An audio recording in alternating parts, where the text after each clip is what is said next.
Bonjour Nathalie, comme chaque semaine depuis la rentrée dernière et pendant 30 épisodes, vous allez raconter l'histoire de Piaf à travers ses chansons. Et aujourd'hui, quelle chanson? Aujourd'hui, elle fréquentait la rue Pigalle. Alors, je vous emmène en 1936. Piaf, la môme Piaf, est à la une de tous les journaux, mais pas dans la page spectacle, dans la page des faits divers, aux côtés de gens qui ne sont pas des chanteurs, mais plutôt des maîtres chanteurs. Il s'appelle la môme Zizi, il s'appelle Pomme d'amour ou Berthe au grand-pied. Ce sont les pseudonymes de truands de Pigalle qui sont accusés d'être les complices ou les assassins de Louis Leplay, le Pygmalion d'Édith Piaf. Alors, il y a un suspect numéro 1 qui s'appelle Jo le Mataf.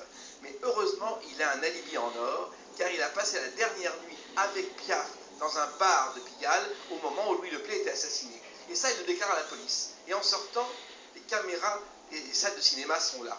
Et Piaf, on la voit sur tous les écrans de France en train de pleurer. Et du jour au lendemain, son image tombe. C'est de la contre-publicité. On se moque d'elle. Le public la rejette. Les journalistes la rejettent aussi. Elle n'a plus rien. Elle se terre dans les rues de Pigalle. Elle se terre la nuit dans ce quartier qu'elle connaît bien, dont elle connaît chaque rue, chaque impasse, chaque fille perdue.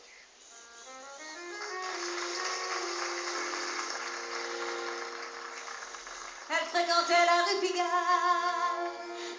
Elle sentait les vices à bon marché. Elle était toute noire de péché, avec un beau visage tout pâle. Pourtant, il y avait dans le fond de ses yeux comme quelque chose de miraculeux qui semblait mettre un peu ciel bleu dans celui tout seul de Pigalle. Il lui avait dit, vous êtes belle. Mais d'habitude, dans ce quartier-là, on dit jamais les choses comme ça aux filles qui font le même métier qu'elle. Et comme elle voulait se confesser, il la couvrait tout à baiser en lui disant, laisse-t-on passer. Moi, je vois qu'une chose, c'est que tu es belle.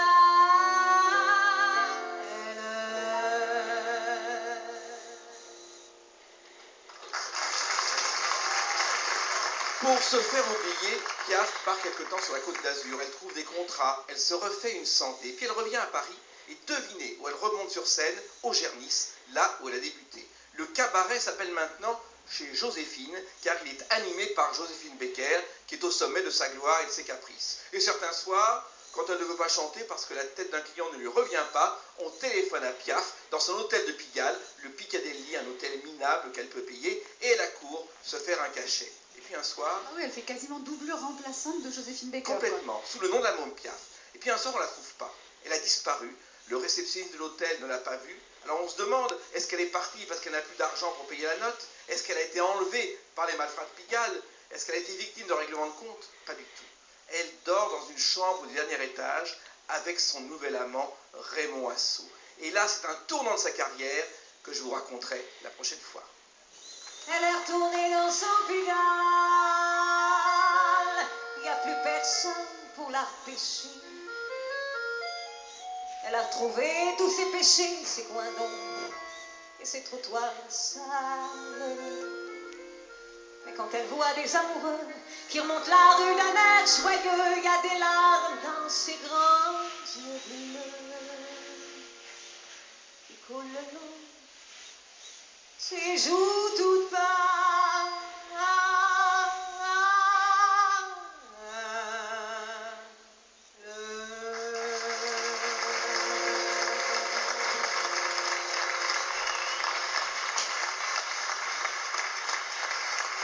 Piaf, qui fait partie de notre mémoire collective. Il y a un peu de Piaf en chacun de nous, mais il y a beaucoup de Piaf en Nathalie Lermite et surtout dans sa voix. Merci Nathalie, encore bravo.